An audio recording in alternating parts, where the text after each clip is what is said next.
Assalamualaikum warahmatullahi wabarakatuh. Waalaikumsalam warahmatullahi wabarakatuh. Bismillahirrahmanirrahim. Alhamdulillahirabbil alamin. Asyhadu an la ilaha illallah wa asyhadu anna Muhammadar rasulullah. Allahumma shalli ala Muhammad wa ala ali Muhammad. Bapak yang terhormat Bapak Pasolah SMK Negeri 4 Bojonegoro Alai Makili. Yang terhormat Bapak Ibu Guru SMK Negeri 4 Bojonegoro. Marilah pertama-tama kita panjatkan puji syukur kepada Allah SWT karena pada hari ini kita masih diberikan nikmat iman, Islam, kesehatan sehingga bisa melaksanakan kegiatan seminar tentang diseminasi dan penerapan budaya positif. Yang kedua, sholawat salam semoga tetap terlimpahkan kepada Nabi kita Nabi Muhammad SAW. Semoga dia dimulakan bersahabatnya. Bapak Ibu, perkenalkan kami di sini menyampaikan sunnah acara. Yang pertama adalah pembukaan. Yang kedua adalah doa. Yang ketiga adalah acara inti dan penutup. Bapak Ibu, marilah acara pada hari ini kita buka dengan bacaan basmalah. Bismillahirrahmanirrahim. Acara yang ketiga adalah doa. Monggo Bapak Ibu saya pimpin sendiri doanya. Mari kita berdoa memanjatkan kepada Allah SWT supaya acara pada siang hari ini bisa berjalan dengan baik dan lancar. Kita berdoa menurut keyakinan kita masing-masing. Berdoa mulai.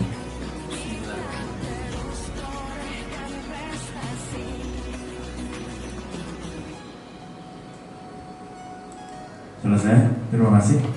Acara yang selanjutnya keempat adalah penyajian dari Pak Asep. Kepada Pak Asep kami persilakan.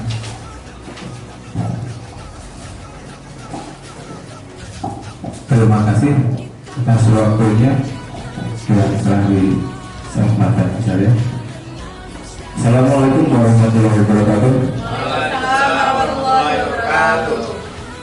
Yang saya hormati Bapak Kepala Sekolah, yang saya hormati pula Bapak dan Ibu Guru peserta diseminasi pada siang hari ini.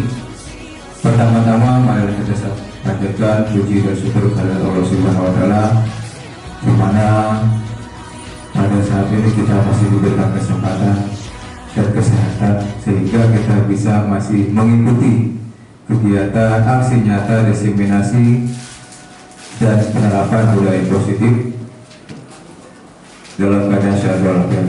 Sholawat dan salam marilah kita sama-sama aturkan kepada junjungan Nabi besar Muhammad SAW. Semoga di yaumil akhir nanti kita mendapatkan syafaatnya. Amin ya Allah ya Rabbal alamin. Bapak dan Ibu yang saya hormati, pertama-tama saya ucapkan banyak terima kasih atas kedatangan Bapak dan Ibu semua bisa menempatkan waktu untuk menghadiri undangan kami untuk menjadi peserta di diseminasi pada kesempatan kali ini. Adapun tema kali ini yaitu diseminasi dan penerapan budaya positif, di mana ini sebagai tugas daripada calon guru penggerak untuk menyampaikan di tempat lingkungannya sendiri sebagai aksi nyata dalam kegiatan budaya positif. Akan tetapi sebelum saya menyampaikan materi atau memaparkan materi, mungkin saya akan menyampaikan dulu ice breaking. Karena mungkin dari pagi Bapak dan Ibu Guru sudah menyimak pemaparan-pemaparan dari kami, sehingga konsentrasinya agak sedikit berkurang, agak sedikit kendor, meskipun sudah disuguhi dengan jajanan-jajanan ini. Oke.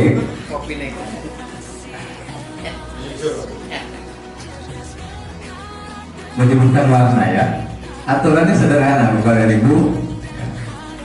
Silahkan saya minta tolong lepaskan dulu pulpen, handphone dan aktivitas lainnya ya, biar nanti konsentrasi ke depan semua. Ya. Kita sama-sama menyebutkan warna ya, bukan tulisan. Kita mulai ya, setuju? Ya. Saya berikan contoh. 1. Contoh sama dengan misalkan kuning yang dibaca hitam. Sepakat? Oke, kita lanjut. Kita masuk ke level mudah dulu, yaitu apa ini? Oke, level mudah. Kuning, betul, yes. Aman. Hijau. Tawar kami. Betul, Bu? Bukan dulu lah ya. Mau turu ya. Biru. Wah, luar biasa ini. Konsentrasi lagi. Hitam. Nah, ini Ungu. Sesuai dengan Biru. luar biasa. Konsentrasinya masih terjaga. Yang berikutnya level sedang. Pink. Ayo, apa ini?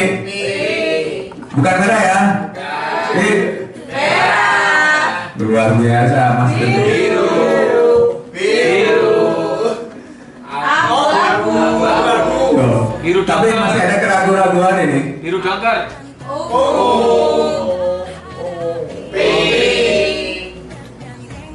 Orange. Orange. Kuning. Luar biasa. Alah. Satu lagi, level yang paling sulit. Putih. Merah. Kuning. Hijau. Luar biasa. Ungu. Pink. Hitam. Ungu. Merah. Luar biasa. Luar biasa. Orange. Biru. Oke, tepuk tangan untuk kita semua. Ternyata Bapak Ibu masih konsentrasinya masih full, alhamdulillah. Terima kasih atas waktu yang sudah menyempatkan konsentrasi sebentar. Ya, pakai kalau ya. Oke, kita lanjut ke acara inti yaitu pemaparan materi. Nah, saya mau izin untuk duduk saja ya Bapak Ibu, biar sedikit relax. Tadi teman saya itu berdiri, karena seringannya berdiri Pak. Aku lugu ambil ngatek ya. Oke. Oke, aksi nyata modul 1.4 dengan judul diseminasi dan penerapan budaya positif ini merupakan tugas bagi semua anggota calon guru penggerak ya, menyampaikan hasil pembelajarannya di modul 1.4 untuk didiseminasikan di tempatnya mengajar. Jadi ini akan bisa saya sampaikan.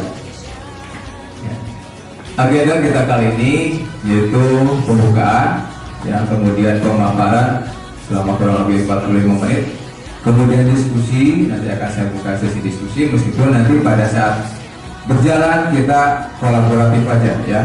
Kolaboratif artinya kita saling mengisi, kemudian penutup itu 10 menit. Adapun tujuan pada kali ini yaitu peserta dapat memahami konsep budaya positif yang akan membantu murid belajar dengan aman dan nyaman, sehingga dapat meraih keselamatan dan kebahagiaan. Kemudian yang berikutnya, peserta dapat menyusun keyakinan kelas dan peserta dapat menerapkan segitiga restitusi.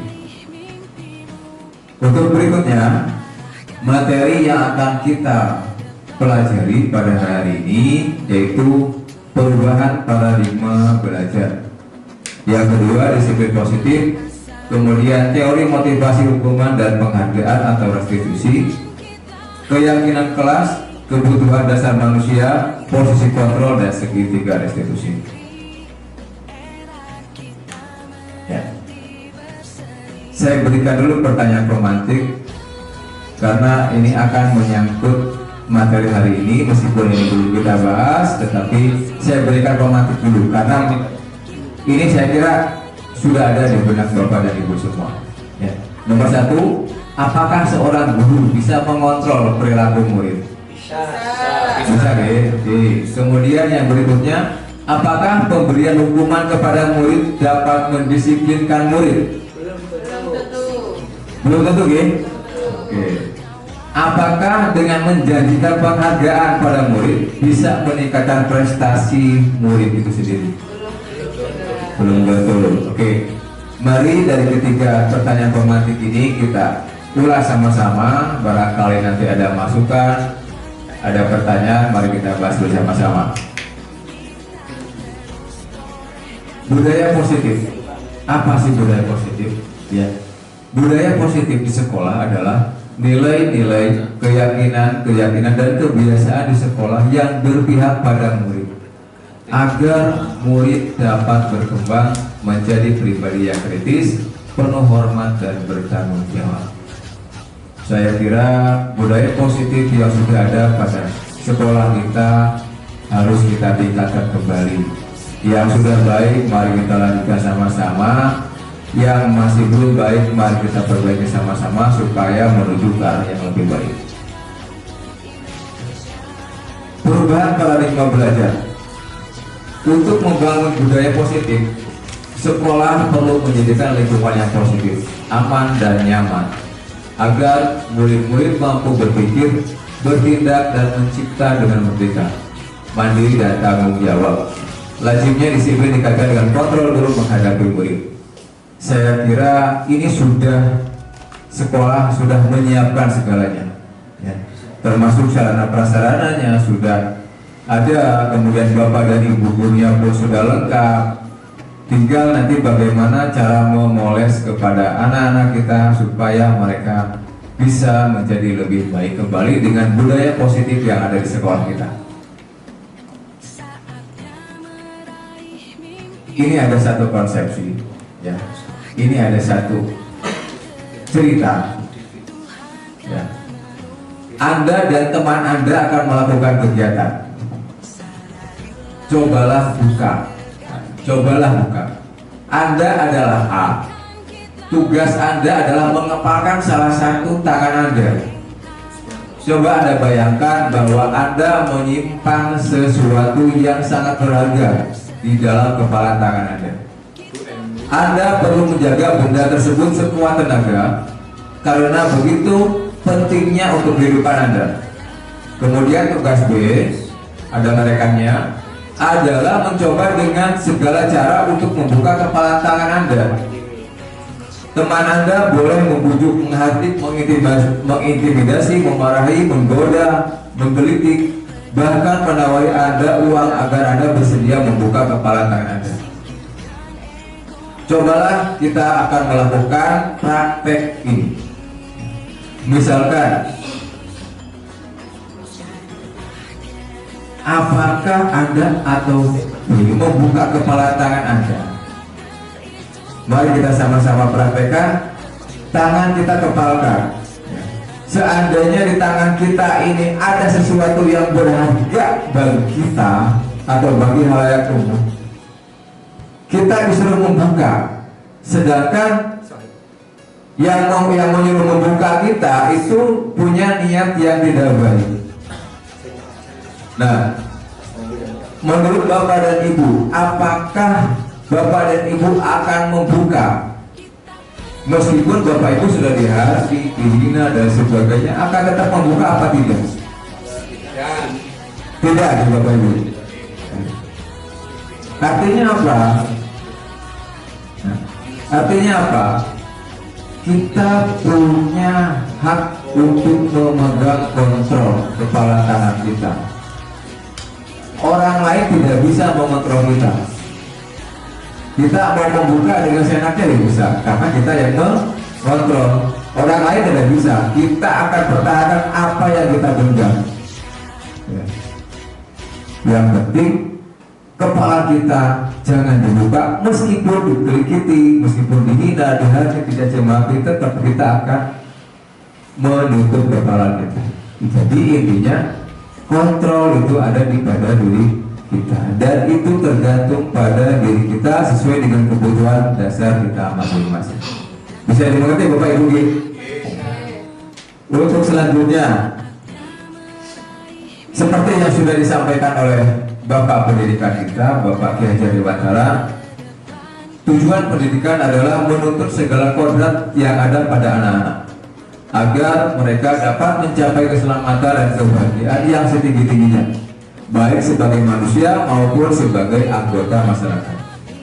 Dalam konsep ini, pendidik hanya dapat menuntun tumbuh atau hidupnya kekuatan kodrat yang ada pada anak-anak agar dapat memperbaiki lampunya, bukan dasarnya, hidup dan tumbuhnya kekuatan kodrat anak.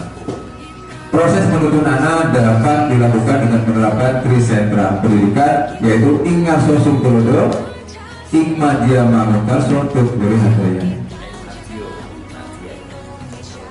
Kita sebagai guru harus punya slogan kita ini, yaitu Ingarso. Ingarso apa artinya? Pak Nazim, betul? Depan kita bercontoh dengan kita Ingarso Sungtulodo, diharapkan kita sebagai guru di depan memberi contoh, Ikmadya Mangunkarso, di tengah kita memberi semangat, Tutburi Handayani. Kita ingin mendorong. Itu Mas, saya kira itu. Terima kasih Pak. Pak Budi bisa menyampaikan lagi? artinya Tutburi. Tutburi ada ya. Tutburi Handayani. Jadi kalau Ingarso Sungtulodo itu berarti di depan kita harus memberi teladan, di tengah kita harus bisa memotivasi, dan di belakang kita harus memberi semangat untuk maju pada teman kita.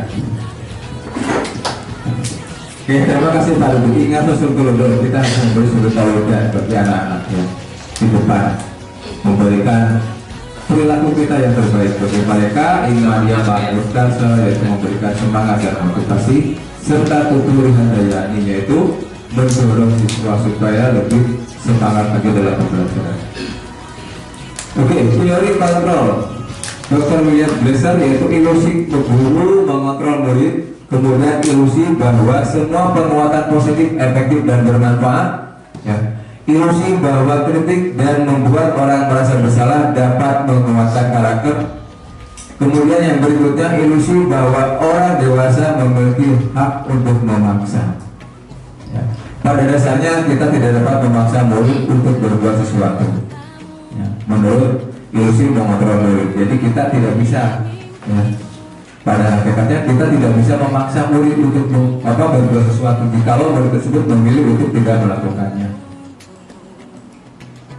Kemudian ilusi bahwa semua penguatan positif efektif dan bermanfaat.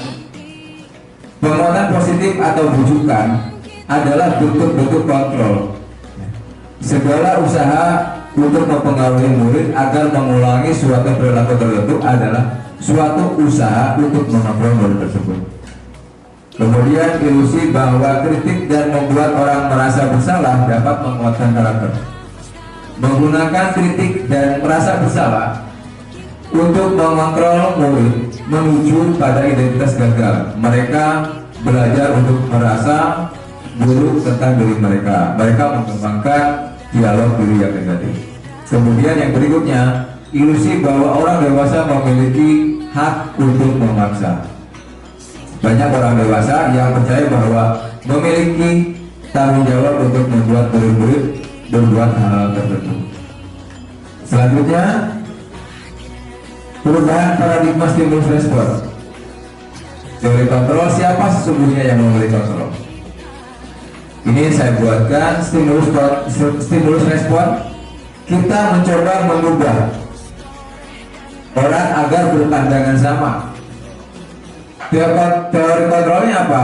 Kita berusaha untuk memahami pandangan orang lain tentang dunia ya. Apakah kita bisa mengatur orang lain? Bisa nggak Bapak Ibu dengan ada stimulus ini? Tidak ya. Oke, perilaku buruk dilihat sebagai suatu kesalahan.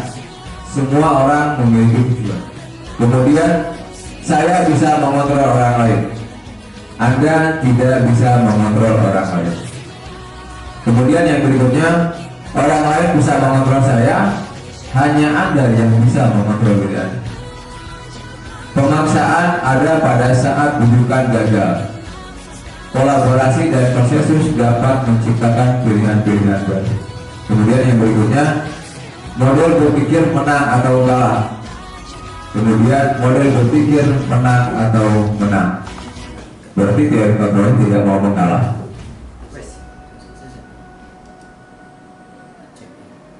Untuk berikutnya, apakah makna dari disiplin Bapak dan Ibu? Ya, ada yang bisa menyampaikan apakah makna disiplin? Menaati peraturan. Mentaati peraturan. Bapak Lan?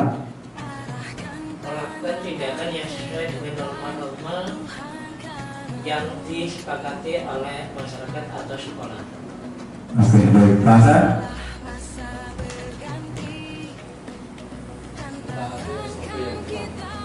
Mentaati SOP yang berlaku. Pak Rudi?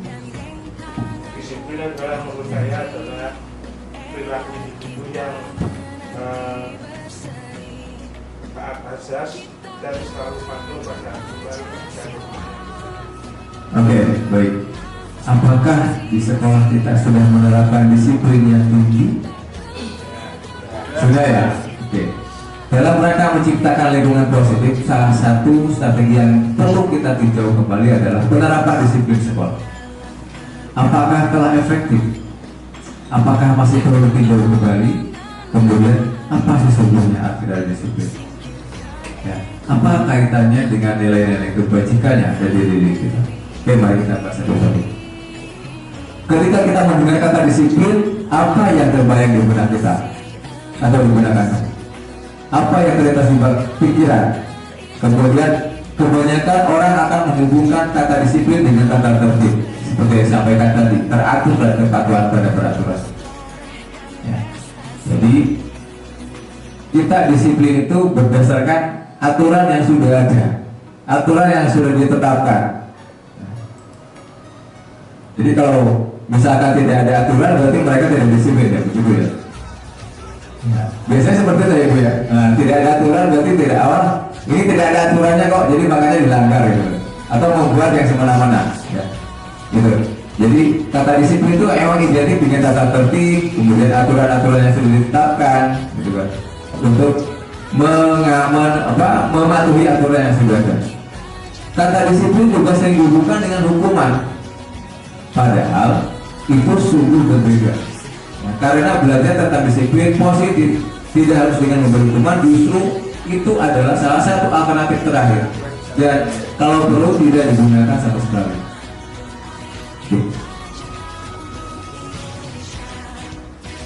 Menurut kajian Dewantara, di mana ada kemerdekaan di sekolah harus ada disiplin yang kuat. Sungguh pun disiplin itu bersifat self disiplin, yaitu kita sendiri yang mewajibkan kita dengan sekeras-kerasnya. Tetapi itu sama saja, sebab jikalau kita tidak cakap melakukan self disiplin, wajiblah penguasa lain mendisiplinkan kita. Dan peraturan demikian itulah harus ada di dalam suasana yang berbeda. Jadi pada prinsipnya self disiplin itu yang utama. Jika pada prinsipnya disiplin itu harus pada diri kita sendiri dulu sebelum kita mengikuti aturan-aturan atau disiplin yang sudah ada di sekolah. Jadi saya yakin aturan yang sudah ditetapkan pun, ya, jika anaknya tidak menerapkan self disiplin menurut kajian Dewantara, ya mungkin akan ngambang aturan yang telah kita buat. Tetapi jika anaknya sudah mempunyai rasa disiplin pada diri kita dan pada diri mereka, insya Allah aturan apapun yang sudah kita buat, yang sudah kita rencanakan, itu akan dipatuhi sepenuhnya oleh mereka. Ya. Sebenarnya apa sih nilai-nilai kebajikan universal? Nilai-nilai kebajikan adalah sifat positif manusia yang merupakan tujuan mulia yang ingin dicapai setiap individu. Seperti yang telah dikemukakan oleh William Glasser pada teori kontrol menyatakan bahwa setiap perbuatan memiliki suatu tujuan dan selanjutnya mengemukakan bahwa dengan mengaitkan nilai-nilai kebajikan yang diyakini seseorang, maka motivasi intrinsiknya akan terbangun sehingga menggunakan motivasi dari dalam untuk dapat mencapai tujuan mulia yang diinginkan. Ini merupakan nilai-nilai kebajikan. Nilai-nilai kebajikan yang di SMK 4 sudah ada. Patut kita pertahankan, patut kita pertimbangkan, patut kita tingkatkan. Seperti yang ini bagian kecil yang sudah saya share, yang sudah saya simpan di hati di benak saya, bahwa kegiatan-kegiatan positif yang mengandung nilai-nilai kebajikan universal, ya, seperti menerapkan disiplin yang pernah saya lakukan, ya. Kemudian ini kegiatan pramuka kita ekstrakurikuler, bahwa di sini menerapkan tingkat kemandirian yang tinggi. Kemudian ini penerapan bela bangsa, wawasan kebangsaan. Ini wawasan kebangsaan mereka pada saat mengikuti latihan LDKS di Yonsipur, Babat. Kemudian ini pun sama, kegiatan disiplin juga PBB, meningkatkan keteraturan. Kemudian ini sama ekstrakurikuler, ya, kesemaptaan. Ini sama juga untuk meningkatkan kedisiplinan dan jiwa mandiri mereka. Kemudian ini yang berikutnya, tingkat kerohaniannya atau spiritualnya, ya, keagamaannya harus ditingkatkan juga. Masih banyak sebenarnya yang akan saya sampaikan di sini, tetapi nanti akan lebih panjang lagi waktu. Oke, saya lanjut ke berikutnya. Teori motivasi, hukuman dan penghargaan, restitusi. Teori yang pertama, teori motivasi perilaku manusia untuk menghindari ketidaknyamanan atau hukuman. Kalimatnya begini: apa yang akan terjadi jika saya tidak melakukannya? Ya. Apa ya? Ada motivasi eksternal, berarti ada ketidaknyamanan atau hukuman. Anak-anak ini misalkan kalau datang terlambat, pasti mereka akan menghindari apa? Hukuman, ya, atau menghindari bapak ibu guru piket. Pulang-pulang kan lihat piket 12. Ya, saya selalu piket dulu sama pernah menemukan hal-hal yang seperti itu. Ya. Itu motivasi ekstrinsik atau eksternal. Kemudian yang berikutnya, untuk mendapatkan imbalan atau penghargaan dari orang lain. Apa yang akan saya dapatkan apabila saya melakukannya? Gitu. Apa itu motivasi eksternal? Jadi sesuatu apapun yang akan dilakukan itu berharap dia mengharap imbalan. Apa yang akan saya dapatkan? Berarti kerjanya gak ikhlas. Pamrih, ya betul Pak Malan, ya. Pamrih. Gak ini apa-apanya ya wes. Betul. Berarti pamrih, mengharapkan pamrih. Berbeda dengan pernyataan yang nomor 3. Untuk menjadi orang yang mereka inginkan dan menghargai diri sendiri dengan nilai-nilai yang mereka percaya. Saya akan menjadi orang yang seperti apa bila saya melakukannya. Berarti itu motivasi dari intrinsik, dari dalam diri sendiri. Jadi dari ketiga teori ini, ya, motivasi intrinsik lah yang saya kira patut kita gali kembali. Ya, kalau yang tadi nomor 1 dan nomor 2 saya kira tidak ada lah. Ya, menghindari hukuman, ya, kemudian mengharapkan penghargaan, udah, ya, kita menjadi seorang pegawai itu harus ikhlas.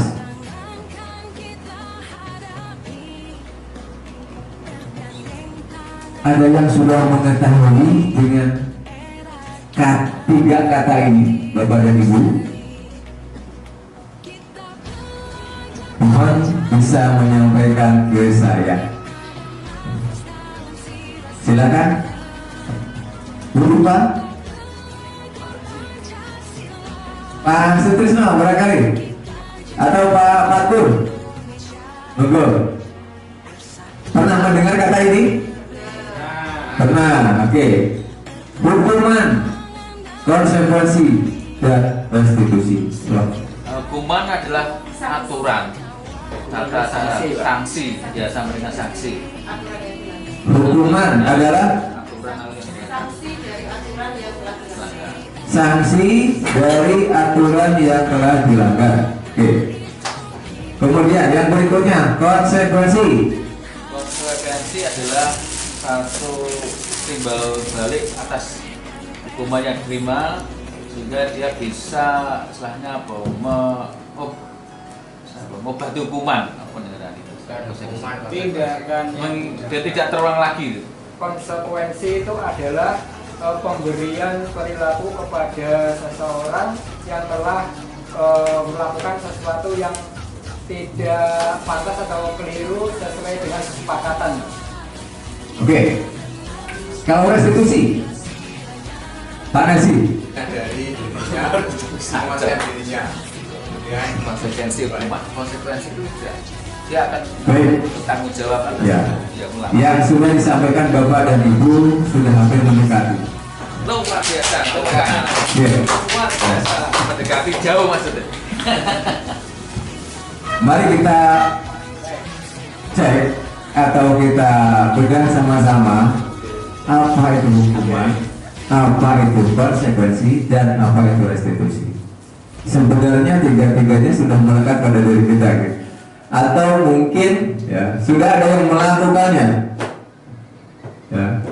Saya yakin pernah, tetapi tidak sering. Ya. Saya yakin pernah, tetapi tidak sering dilakukan. Ya semoga aja anak-anak kita itu ya dijauhkan dari yang seperti ini. Kita buka sama-sama. Hukuman bersifat tidak terencana atau tiba-tiba. Anak atau murid tidak tahu apa yang akan terjadi dan tidak dilibatkan. Hukuman bersifat satu arah dari pihak guru yang memberikan, dan murid hanya menerima suatu hukuman tanpa melalui suatu kesepakatan atau penghargaan dari pihak guru baik sebelum atau sesudahnya.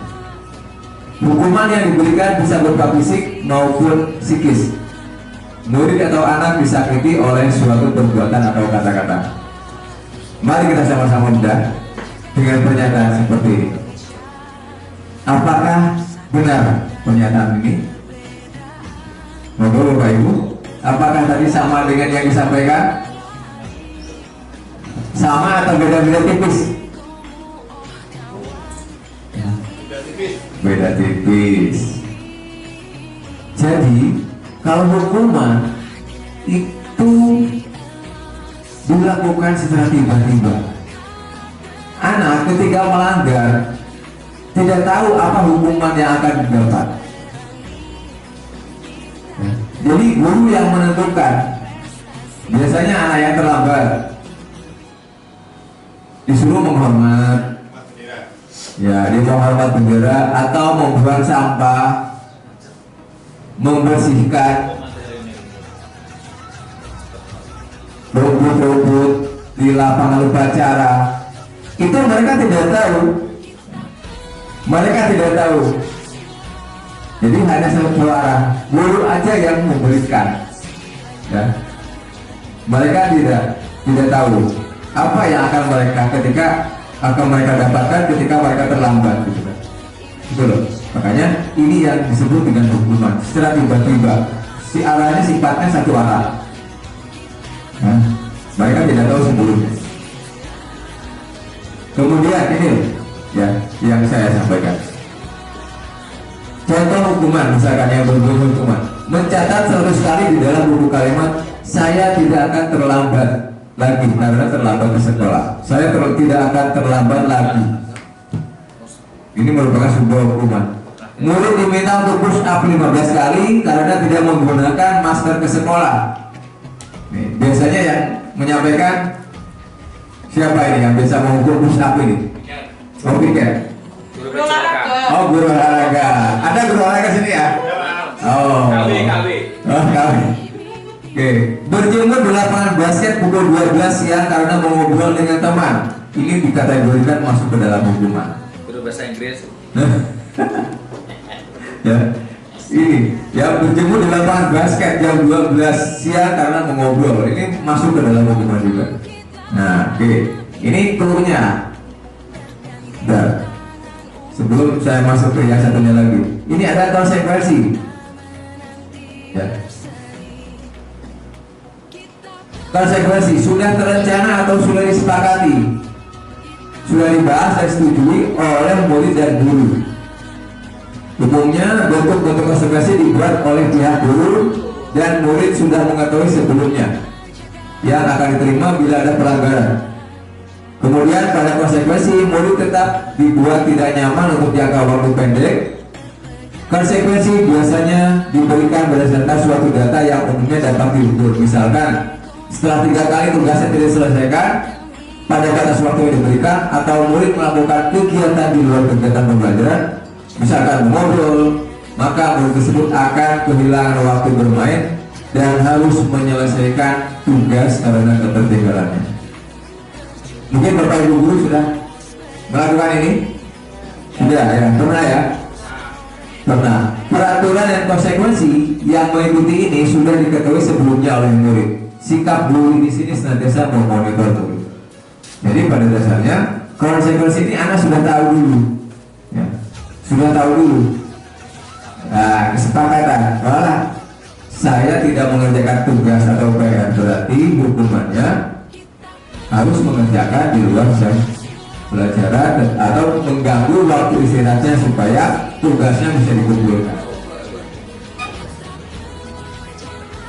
Contoh konsekuensi: menggantikan kertas tugas teman yang telah dicoret-coret. Kemudian membersihkan coretan yang dibuatnya di meja tulis. Kemudian berjemur di lapangan juga ini sama, hukuman sama konsekuensi yang bersama kalau ini. Biasanya guru PKN. Oh, PKN. Ada guru PKN? Pak Mat.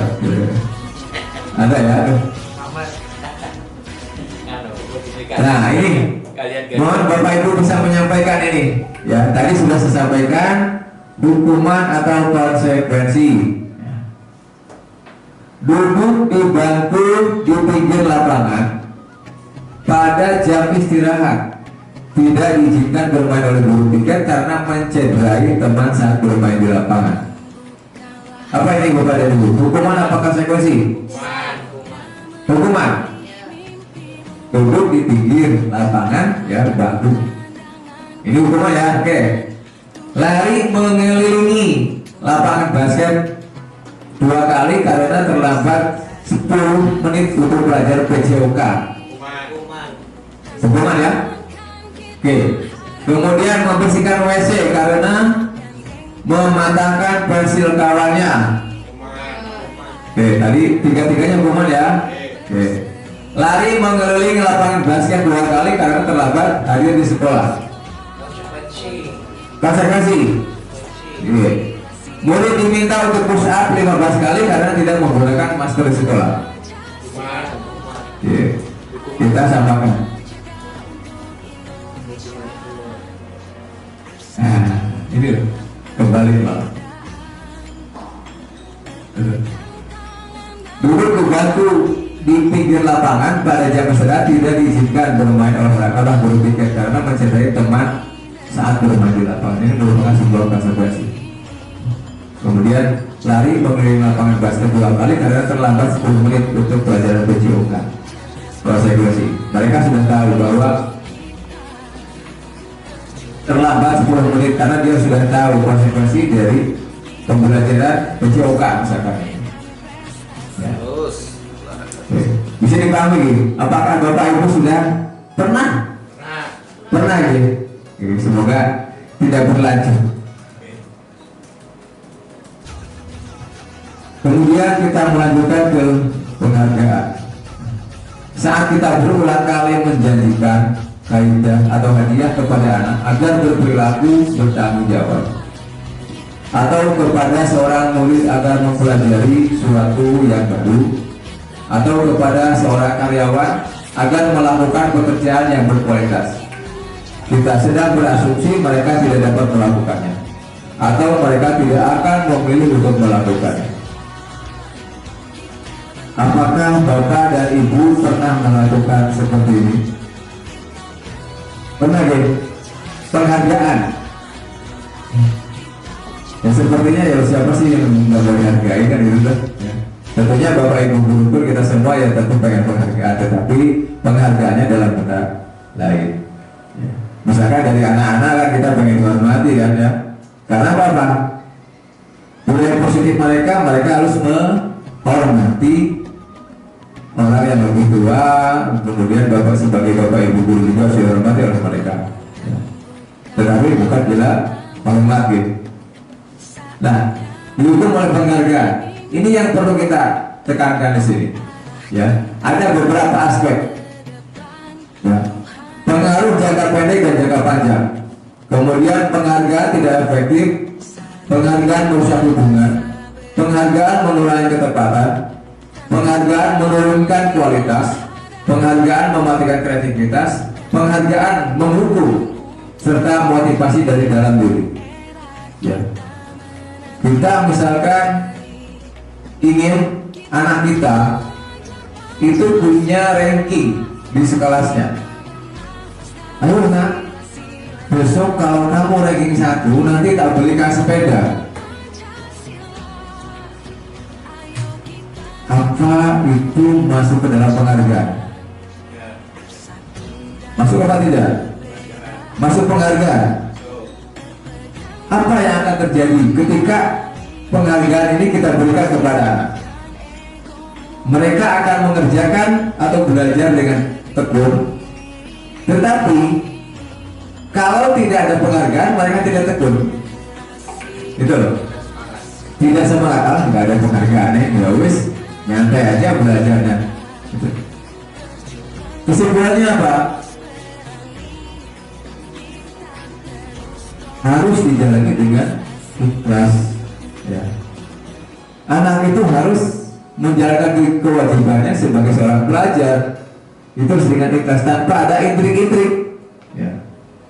Ya, tanpa ada intrik-intrik. Kalau kamu naik kelas, saya hadiahi.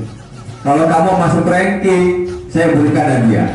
Nah, kalau seperti itu menurut saya, anak akan terlena dengan Allah kalau nggak ada penghargaannya, ya usah nyantai-nyantai. Itulah yang mari kita sama-sama kikis dengan sendirinya. Kita kikis bahwa memberikan penghargaan itu yang memang baik, cuma kalau tidak didasari dengan ikhlas yang menjalankannya, itu saya kira tidak akan berjalan dengan mulus. Jika sesuatu tidak terjadi, tidak ada keikhlasan, maka kasihan teman-teman yang lainnya. Oh, berarti ini sebuah hukuman bagi saya karena saya tidak masuk ranking, jadi saya tidak dapat apa-apa. Itu loh yang saya khawatirkan. Ya, terus kayaknya apa-apanya nggak usah. Jadi motivasi dalam diri ini yang perlu kita tekankan. Ya. Oke, bisa ditambahin Bapak Bu? Kita lanjutkan. Ada yang saya tanyakan? Ada yang tanyakan? Belas. Lanjut. Bentuk program kebajikan atau apresiasi. Dalam memberikan apresiasi perlu diingat beberapa hal. Ya, beri pengakuan secara khusus. Secara pribadi, beri pengakuan kepada semua murid, beri pengakuan secara konsisten dan fokus pada proses. Ya. Jadi kalau misalkan anak yang berprestasi, misalkan kita ajak ngobrol, selamat ya, nah belajarnya yang tekun lagi biar prestasimu tambah bagus, tambah baik, biar cita-citamu tercapai. Itu secara khusus kita panggil. atau bisa juga secara pribadi, baik personal, ya. Kemudian kepada semua murid secara bergantian yang belum mencapai kriteria, misalkan nilainya belum bagus, yo, enak, semangat lagi untuk belajarnya. Jadi dikasih motivasi, beri pengakuan yang positif, konsisten, terus menerus. Ya. Jangan sekali itu saja memberikan pengakuannya. Ya. Ayo yang belum mengumpulkan tugas, segera mengumpulkan tugas. PR-nya segera dikumpulkan, nanti saya beri nilai, kan gitu. Jadi sebuah pengakuan yang konsisten, secara konsisten, terus menerus. Fokus pada proses. Ya. Prosesnya dilihat, bukan hasilnya dilihat. Meskipun ini hasil yang terakhir kita lihat, tetapi itu bagian dari sebuah proses yang sudah mereka lakukan. Nah ini contoh pengakuan apresiasi kebajikan. Kemarin saya perhatikan, kemudian dari kebajikannya rasa empatimu besar sekali. Kemudian situasinya seperti apa sih? Pada saat menolong murid baru di kelas kita. Ini contoh pengakuan atau apresiasi kebajikan. Saya menghargai, kemudian terima kasih untuk apa yang mereka lakukan. Ya, kepedulianmu, kemudian rasa tanggung jawab, kemudian situasinya pada saat kamu membantu teman-temanmu, pada saat tugas kelompok itu contoh pengakuannya. Ya.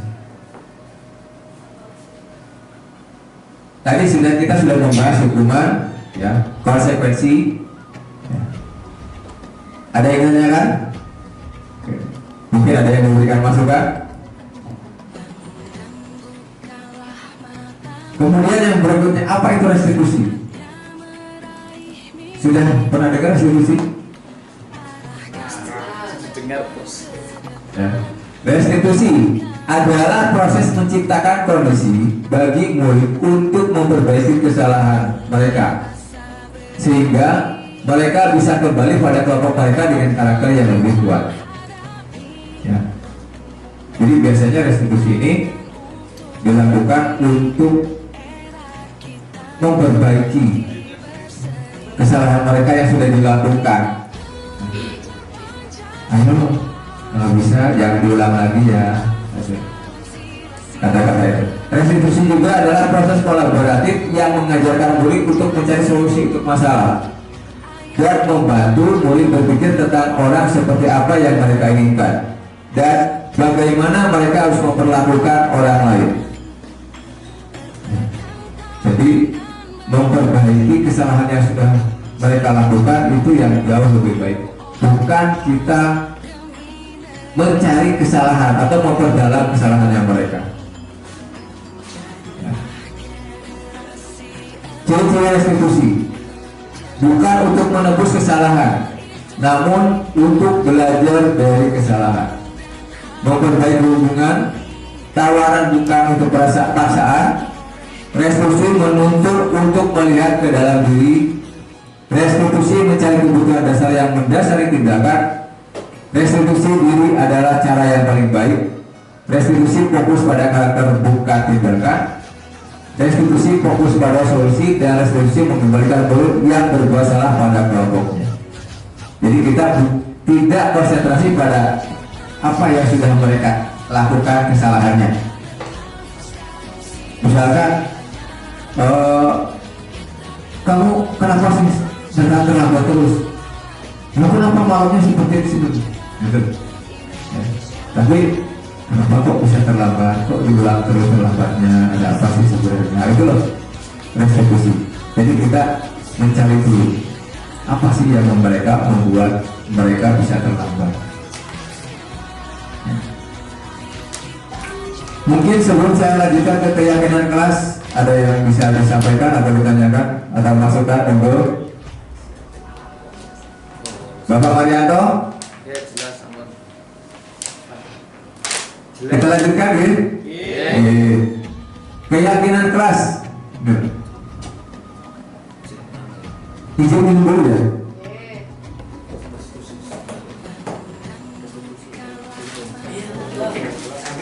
Tapi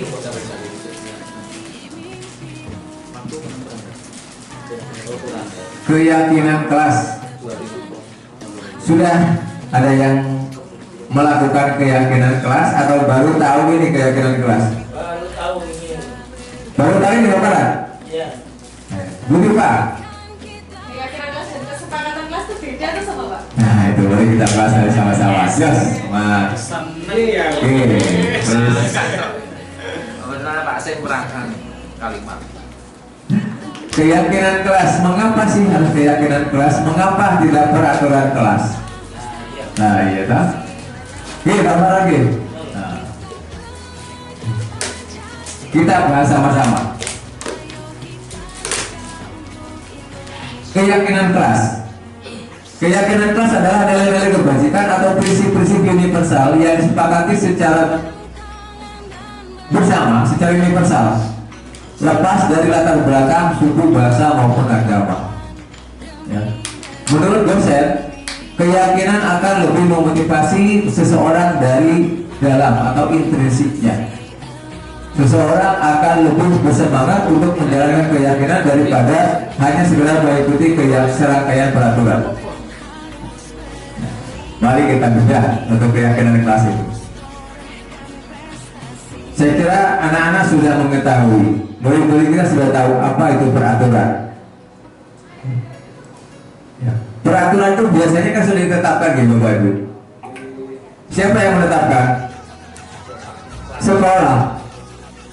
Murid baru contohnya, itu mereka tinggal menandatangan tata tertib, mereka harus datang tepat waktu, misalkan jam 6.45 sudah berada di sekolah. Kemudian seragam harus sudah dimasukkan dan lain sebagainya, bersepatu hitam dan kaos kaki putih, bersapu dan lain sebagainya. Itu merupakan tata tertib atau peraturan yang sudah ditetapkan. Ya, itu secara umum. Ya.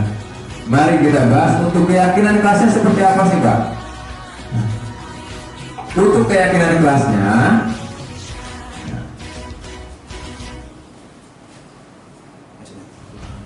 keyakinan kelas bersifat lebih abstrak daripada peraturan yang lebih rinci dan konkret. Keyakinan kelas berupa pernyataan universal. Pernyataan keyakinan kelas senantiasa dibuat dalam bentuk positif. Keyakinan kelas hendaknya tidak terlalu banyak sehingga mudah diingat dan dipahami oleh semua warga kelas. Kemudian keyakinan kelas sebaiknya sesuatu yang dapat diterapkan di lingkungan tersebut. Semua warga kelas hendaknya ikut berkontribusi dalam pembuatan keyakinan kelas lewat kegiatan curah pendapat. Kemudian bersedia meninjau kembali keyakinan kelas dari waktu ke waktu dan memiliki peraturan tentang menggunakan masker serta mencuci tangan setiap saat. Jadi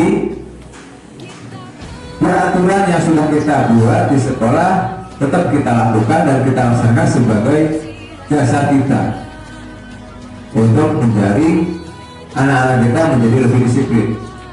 Tetapi di kelas itu kita harus buat lagi, ya.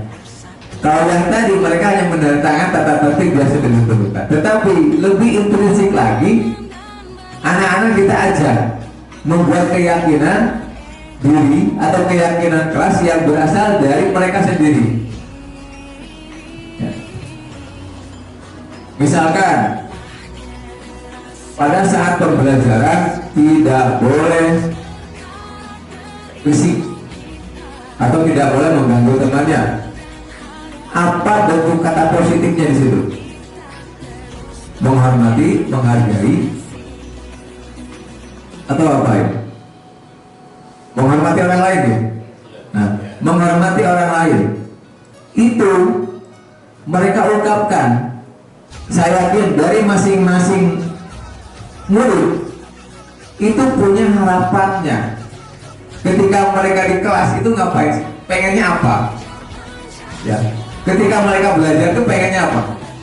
Saya pengen nyaman di kelas ini. saya pengen kelas ini bersih. Itu harapannya mereka selama ada di kelas. Tidak ada bullying. Ini kemarin saya kebetulan sudah membuat keyakinan kelas dengan anak-anak kelas 11 QP ya. Ada yang menyampaikan begini, menuliskan, saya tidak mau orang tua saya disebut-sebut di sekolah ini. Gitu loh. Namanya apa? Bullying ya Bu ya, Bu Tifa ya? Bullying. Masuk bullying. Kan itu nggak boleh. Perundungan. Itu bahaya kalau misalkan kita. Makanya kemarin kita buat kesepakatan kelas atau keyakinan kelasnya mereka. Dari 35 itu semua mereka menuliskan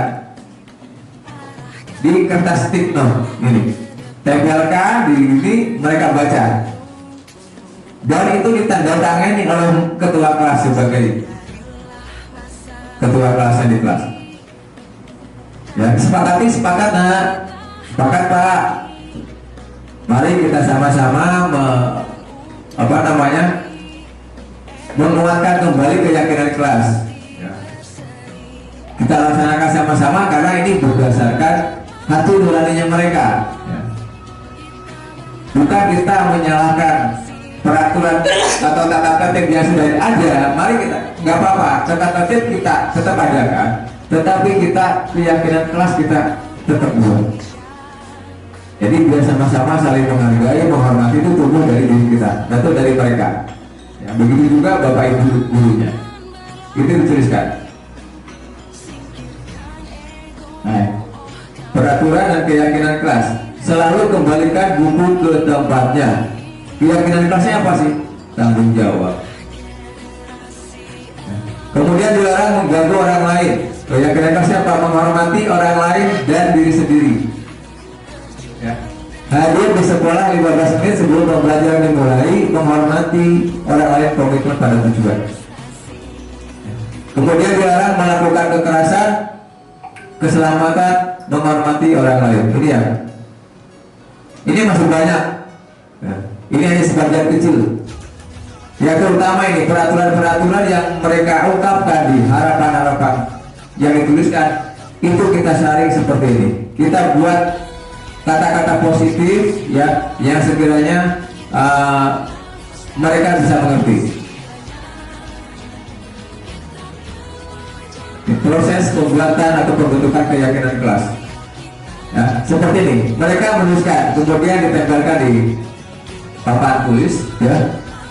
Kemudian mereka ini sudah merupakan nilai-nilai kebajikan atau keyakinan kelas. Saya kira ini jauh lebih baik.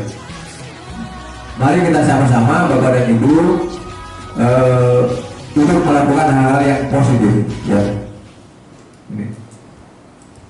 Kemudian berikutnya, kebutuhan dasar manusia dan dunia berkualitas. Seluruh tindakan manusia memiliki tujuan tertentu. Semua yang kita lakukan adalah usaha terbaik kita untuk mendapatkan apa yang kita inginkan. Ketika kita mendapatkan apa yang kita inginkan, sebetulnya saat itu kita sedang memenuhi satu atau lebih dari satu kebutuhan dasar kita, yaitu bertahan hidup atau survival, kasih sayang dan rasa diterima, dan kebebasan, kesenangan dan penguasaan. Ini saya kira nilai-nilai ini sudah melekat di dalam diri kita semua. Ya, siapa sih yang gak ingin bertahan hidup? Ada nggak? Saya kira nggak ada. Ya. Kemudian kasih sayang dan rasa diterima. Ada. Yang tidak ingin dikasih sayang? Nggak ada. Ya. Perlu kasih sayang, gitu. Oke. Kemudian kebebasan. Perlu kan kebebasan? Perlu. Kita punya privasi. Ya, kita punya privasi yang harus kita jaga. Ya. Kemudian kesenangan, fun, ya perlu juga, ya, karena tidak serta-merta kita kerja terus-menerus, kemudian kita bermain fun. Kemudian penguasaan atau power, disinilah apa namanya kebutuhan dasar manusia minimal itu sudah ada. 5 posisi kontrol ini ya, 5 posisi kontrol yang diterapkan seorang guru, orang tua ataupun atasan melakukan kontrolnya. Kelima posisi adalah penghukum, membuat rasa bersalah teman, pemantau dan manajer. Kira-kira di dalam diri Bapak dan Ibu kelima ini, salah satu atau kelima-limanya ada apa tidak? Ada. Saya pengen tanya, sebagai Bapak dan Ibu guru, posisi kontrol apa yang cocok untuk Bapak dan Ibu?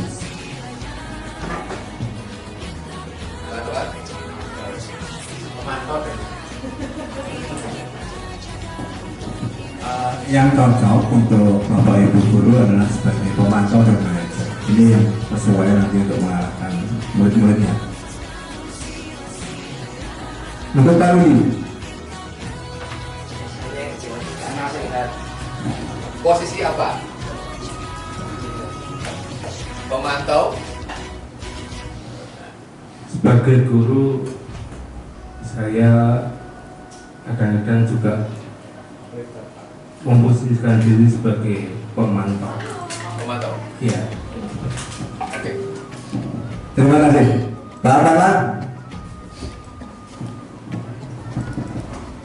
Biasanya yang saya lakukan itu memberikan motivasi pada siswa, pada dirinya untuk membuat rasa bersalah. Membuat rasa bersalah. Ya, sehingga dengan adanya dia merasa bersalah, maka tidak akan terulang lagi.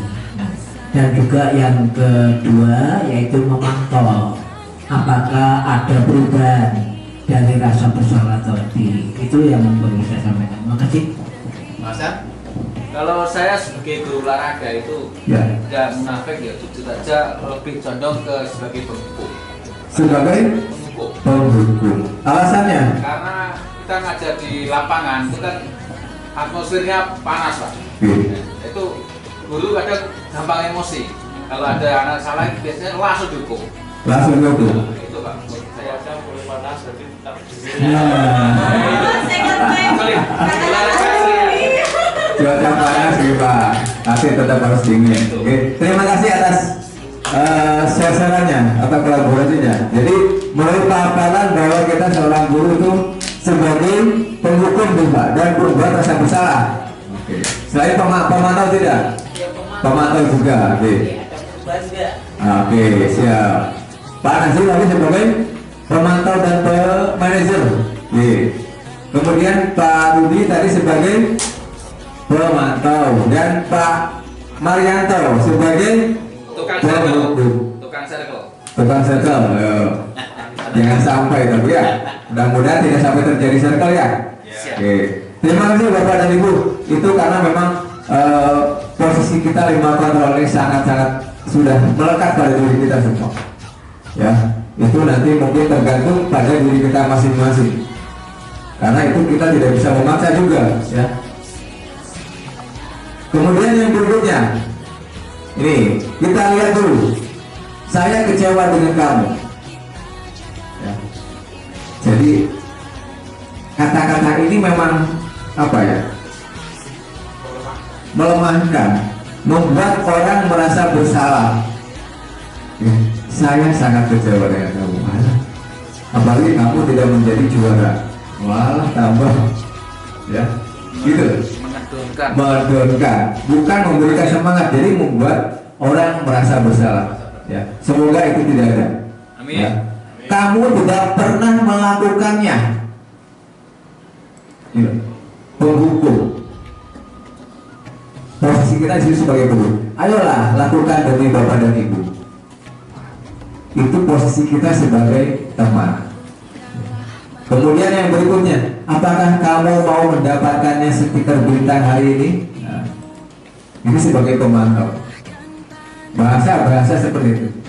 Bagaimana kau bisa menyelesaikan masalah ini? Posisi manajer. Pemantau itu sama dengan motivator gitu Pak Asep.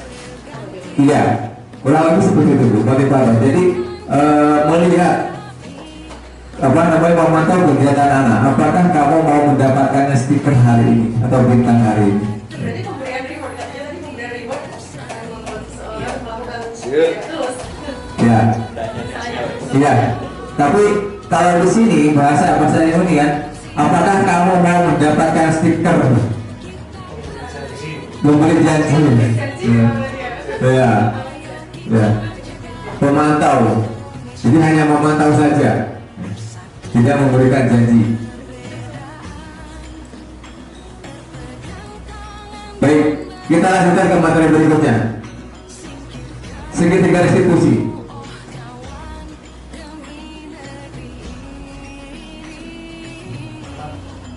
Segitiga restitusi, proses menciptakan kondisi bagi murid untuk memperbaiki kesalahan mereka sehingga mereka bisa kembali pada kelompok mereka dengan karakter yang lebih kuat. Membantu murid menjadi lebih memiliki tujuan disiplin positif serta memulihkan dirinya setelah berbuat salah. Kemudian membantu murid untuk jujur pada diri sendiri dan mengevaluasi dampak dari kesalahan yang dilakukan. Kemudian memberikan penawaran bukan paksaan. Jadi dalam segitiga institusi ini mohon untuk dicermati lagi kembali. Jadi tidak ada penawaran bukan memberikan penawaran bukan paksaan. Ini yang disebut dengan segitiga institusi. Yang satu menstabilkan identitas, kemudian validasi tindakan yang salah dan menanyakan keyakinan. Ya. Ada 3 item ini. Apa yang isinya dalam menstabilkan identitas? Merubah orang yang gagal karena telah membuat kesalahan menjadi orang yang sukses. Perkataannya begini, kamu bukan satu-satunya yang melakukan ini. Berarti masih banyak yang lain, gitu. Tapi dengan melakukan kesalahan yang sama. Kemudian validasi dulu tindakan yang salah. Memahami kebutuhan dasar yang mendasari tindakan anak berbuat kesalahan. Kamu tentu punya alasan mengapa kamu melakukan itu. Mengapa kamu melakukannya? Jadi dipelajari dulu. Kenapa sih kamu kok terlambat terus tiap hari? Kemudian yang berikutnya menanyakan keyakinan. Menanyakan ke anak tentang kehidupan ke depan yang dia inginkan. Kamu ingin menjadi orang yang seperti apa? Kamu cita-citanya apa? Nah, jadi dari segi restitusi ini, ya, kita tidak fokus pada satu kesalahan yang mereka buat, tetapi kita berusaha untuk membuat anak ini tidak merasa bersalah dan tidak mengulangi kesalahannya lagi. Harapannya seperti itu. Harapannya seperti apa? Menstabilkan identitas. Berbuat salah itu tidak apa-apa. Namanya manusia, kata tadi Pak Marianto di awal sesi adalah insanul ma'al manusia tidak luput dari kesalahan dan dosa. Tidak ada manusia yang sempurna. Saya juga pernah melakukan kesalahan seperti itu. Kita bisa menyaksikan ini. Bapak Ibu tidak tertarik mencari siapa yang salah, tapi Bapak Ibu ingin mencari solusi dari permasalahan ini. Kamu berhak merasa begitu. Apakah kamu sedang menjadi teman yang baik buat dirimu sendiri? Ini kata-kata yang atau kalimat yang untuk menstabilkan identitas dulu. Pada saat anak ini melakukan kesalahan dan kita panggil seperti itu, ya, menstabilkan dulu, menenangkan dulu lah, gitu kan. Kemudian yang berikutnya, validasi tindakan yang salah. Padahal kamu bisa melakukannya lebih dulu dari ini. Kamu pasti punya alasan mengapa kamu melakukan hal itu. Kamu patut bangga pada dirimu sendiri karena kamu telah melindungi sesuatu yang penting buatmu. kamu boleh mempertahankan sikap itu, tapi kamu harus menambahkan sikap yang baru. Kemudian yang berikutnya, yang ketiga, apa yang kita percaya sebagai kelas atau keluarga? Apa nilai-nilai umum yang kita telah sepakati? Apa bayangan kita tentang kelas yang ideal, dan kamu mau jadi orang yang seperti apa? Saya kira untuk menanyakan keyakinan ini, misalkan anak melakukan pelanggaran terlambat, pertama menanyakan, menstabilkan dulu, kamu kok datang terlambat, kenapa, penyebabnya apa? Kadang kita sudah menjelas langsung, udah kamu sudah sering terlambat, saya hukum. Ya. Jadi fokus pada kesalahannya. Ya. Jadi ini loh, apa nilai umum yang kita telah sepakati, dan bayangkan kita telah kelas yang terjadi. Kira-kira menurut kamu apa keyakinan kelas yang telah kamu langgar kalau terlambat sekolah atau terlambat datang ke kelas? Anu Pak, disiplin. Oh iya, itu dong disiplin. Iya Pak. Berarti kamu masih ingat tentang keyakinan kelasnya. Itu yang disebut dengan restitusi. Ya, dengan segitiga tadi. Saya Waalaikumsalam warahmatullahi wabarakatuh. Apakah Bapak memanggil saya? Iya benar Yuli, silakan masuk. Ya silakan duduk.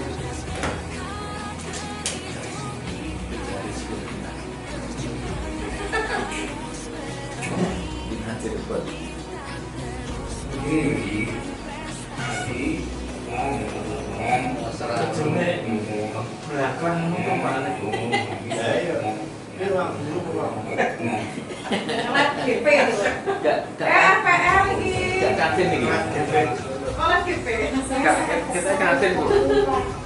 Tiap hari dia selalu kontak pekerjaan saya Pak. Bukan cuma PR saja Pak kontaknya, tapi aktif pelajaran yang lainnya dia nyontek ke saya. Dan kalau misalkan saya tidak kasih kontak lagi, dia bilangnya saya kulit Pak. Oh ya aja lah kalau marah dan salah. Bapak berani. Teks itu ketok aja sedikit. Ya konten. Saya marah-marah Pak sama waktu. Dan saya sadar pas saya marah-marah, saya perlu bukunya. Kamu mau lebih bukunya? Iya Pak, betul. Nah, kalau kayak gitu, Yuli pasti punya alasan sampai merobek buktinya waktu. Bapak boleh tahu alasannya apa? Ya Pak, pastilah sebenarnya saya tidak tega untuk Aden itu namanya Mbak Aden, Yuli. iya. Jadi Yuli. kalau nggak saya tentukan, ini menjadi kebiasaan Dengan aslinya Itu di kelas saya gunakan juga. Langsung PAT langsung. mengerjakan PR, browsing dia internet ya. bilangnya alim. Kan keenakan Pak kalau gitu. Ya wajar lah kalau kamu merasa kesal, kamu masih nggak rela ya kan tugasnya dipraktekin terus sama waktu. Terus waktu tinggal melihat aja tugasnya Yuli. Nah, Bapak sih sebenarnya sangat menghargai apa ya kerja kamu lakukan. Tidak lebih buruk daripada 2 menit again. Berapa? 2 menit. Baik Bapak Ibu, itu sedikit contoh segitiga restitusi. Jadi di situ segitiga restitusinya saya jalankan semua, ya. Kemudian ini satu lagi saya sampaikan, ya. Mumpung masih keyakinan kelas yang sudah saya buat.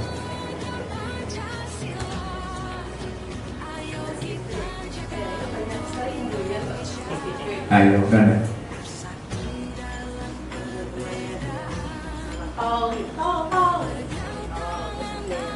Itu dipadukan dengan Lukman. Ya. Cowok dipadukan dengan cowok. Sering. Aku. Assalamualaikum warahmatullahi wabarakatuh.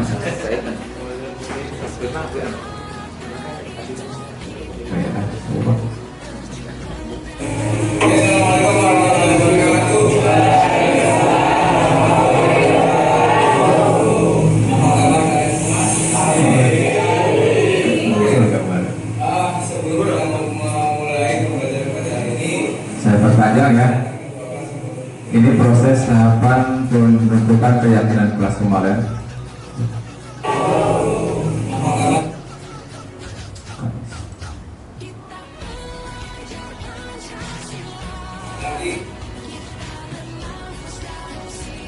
Ini proses keyakinan yang telah kita laksanakan dengan anak-anak kelas 11 ilmu pertambangan. Ya, ternyata yang disampaikan Bu Viva itu tadi benar.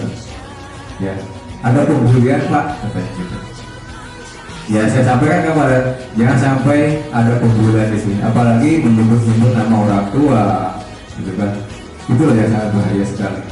Ya makanya kemarin ini muncul di Pak, di dalam menyebut apa orang tua, nama-nama orang tua itu yang apa namanya, yang tidak boleh. Kemarin sepakatnya sudah, ya Pak, siap. Jadi mereka timbul dengan sendirinya gitu kan ini.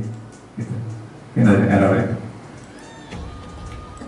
Mungkin itu aja Bapak dan Ibu semua.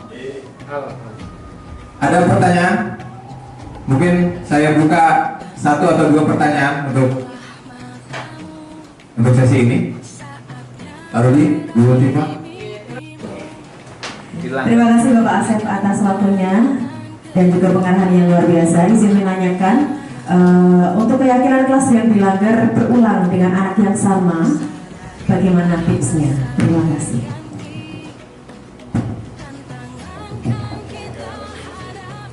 Terima kasih Ibu yang pertanyaannya sangat bagus sekali. Ya. Ya. Kita sebagai guru, ya, sebagai among juga, ya, yang menuntun anak-anak kita untuk menjadi orang yang lebih baik, ya, tentunya karakter anak ini kan berbeda-beda. Ya. Tadi disampaikan bahwa bagaimana solusinya jika anak ini mengulang kesalahan dan keyakinan yang sudah disepakati. Ini merupakan ya hal-hal yang kayaknya bagi anak ini sudah biasa, betul gitu. Nah itu, kalau menurut saya, solusi saya ya, mereka sudah tahu, ya, keyakinan kelas yang dilanggar ini misalkan datang tidak tepat waktu, tidak tepat waktu, yang dilakukannya apa mereka, atau hukuman bagi mereka apa gitu kan? Karena seperti itu. Kadang mereka berpikir paling nanti disuruh membuang sampah. Ya, memang sulit Bu kalau misalkan ada seperti itu. Ya, tetapi saya pernah melakukan bahwa anak ini kita panggil, ya, kita panggil, kenapa sih kesalahannya diulang-ulang terus? Sebenarnya ada apa? Sebenarnya ada apa sih sebenarnya di rumah ini? Kenapa sih bisa salah terus tiap hari? Padahal keyakinan kelasmu itu sudah ada, padahal kamu itu sudah tahu. Itu nanti menurut saya solusinya kita lakukan secara terus-menerus. Ya. Tidak membutuhkan waktu yang panjang. Ya. Tahapan ini memang meyakinkan anak menjadi suatu kebiasaan yang baik bagi mereka itu memang sulit. Ya. Nah, tugas kita sebagai guru mereka itu tadi intinya sabar. Meskipun ini diulang tapi tetap kita panggil. Kita kita buat anak itu biar tahu aturan mainnya. Misalkan kalau sudah 3 kali, nah bagaimana kita kalau panggil orang tuamu ke sini untuk ke sekolah? Biar nanti anak itu kan kalau sudah dipanggilkan orang tua ke sekolah, ini anak ini membuat daripada saya besok pagi dipanggil orang tua saya ke sini, ya udahlah besok saya diniati. Jadi harus ada niat dari intrinsiknya, dari dalam hatinya untuk munculkan itu biar tidak diulang kembali gitu kan. Harapannya seperti itu kan Bapak Ibu. Nah makanya perlu kesabaran yang lebih tinggi, perlu waktu untuk membiasakan anak menjadi lebih baik. Mungkin seperti itu Bu. Terima kasih Bu atas pertanyaan. Ada lagi? Cukup ya? Alhamdulillah, terima kasih Bapak dan Ibu semua atas waktu yang telah disempatkan untuk menghadiri acara diskriminasi pada kali ini. Semoga apa yang saya sampaikan ada manfaat bagi kita semua, khususnya bagi kita dan umumnya bagi anak didik kita semua. Kurang lebihnya mohon maaf. Terima kasih. Assalamualaikum warahmatullahi wabarakatuh. Saya sampaikan kepada Bapak. Biasa Ya, terima kasih Pak Sek. Luar biasa teman-teman. Nah, selanjutnya terima kasih pada Bapak Ibu Guru yang telah hadir di acara ini, yang telah meluangkan waktunya. Terima kasih. Dan kita akhiri dengan bacaan alhamdulillah. Alhamdulillahirobbilalamin. Mohon maaf atas segala kekurangan, atas jamuannya, atas tempatnya. Saya akhiri. Wassalamualaikum warahmatullahi wabarakatuh. Waalaikumsalam warahmatullahi wabarakatuh.